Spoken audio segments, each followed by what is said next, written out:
ठुलो असल व्यवहार र अनुशासनको साथ आफ्नो गृह कार्य पालना गर्छ।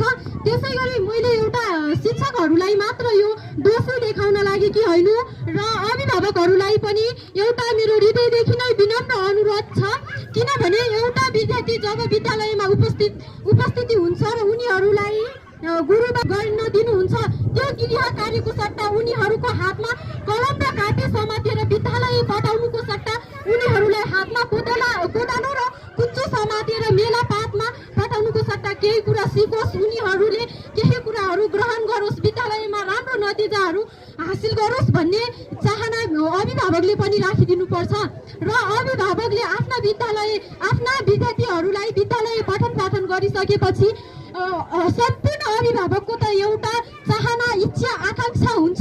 उनीहरूको आकांक्षा भनेको मेरा छोराछोरीहरूले विद्यालयमा गइदियोस्, राम्रो शिक्षाहरू ग्रहण गरिदियोस् र असल मार्गदर्शनतिर लागिदियोस् भन्ने उनीहरूको चाहना हुन्छ।